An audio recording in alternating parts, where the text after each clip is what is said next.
So most of us is just like, yo, I want people that are most aware. So the challenge sometimes with most aware is they're jaded, which means like I've been there, done that before, right? Or I've tried something else just like this, and they're tired of listening to you guys. And now they're telling you like, no matter what you do, this is not going to work and I'm not going to spend any money.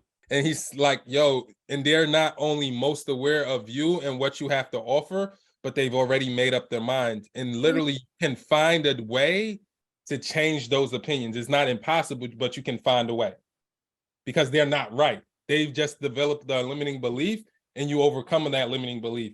And what I've learned or experienced this the most at is Tony Robbins' event. Like people come to his event on day one.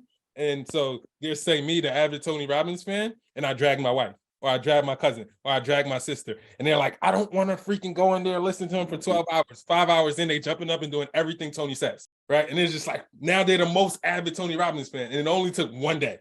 It literally only takes one day for some people that are super skeptical, 2 days, and now everybody's his fan. So first you got the person that they just want to know the price and the deal, but then we're going to run into people where it's just like, yo, this sounds good. This sounds interesting, but should I do it? Should I not do it? Should I not do it? And what form of objection is that? Uncertainty. Yeah. And that's the objection we have to overcome before we even talk about price. If the certainty is not there, they're not going to pay. Like there's no even point in talking about things. So that's where the temperature check is. Why the temperature check is there is to get their certainty. And once they have absolute certainty that this is for them, now is the right time to start, then we could talk about money or the partner spouse objections. Does that make sense? Mm-hmm. And the uncertainty is there because we haven't won their trust.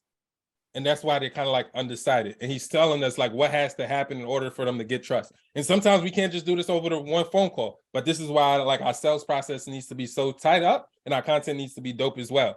But all they're craving, again, is that certainty, and all that is reassurance. They want and need to know what you sell is not only what they need, but that they can trust your claims. And it's just like, can I believe that this person is going to do what they said they're going to do for me in the time period that they said they were going to do? And what's interesting about that sometimes is not about you and your product. Sometimes it's also uncertainty within themselves. Can I do what they're telling me I can do in the time frame that they're telling me I can do it? And so we want to be able to differentiate that as well. Are they uncertain about the product, the process, and our system for getting there?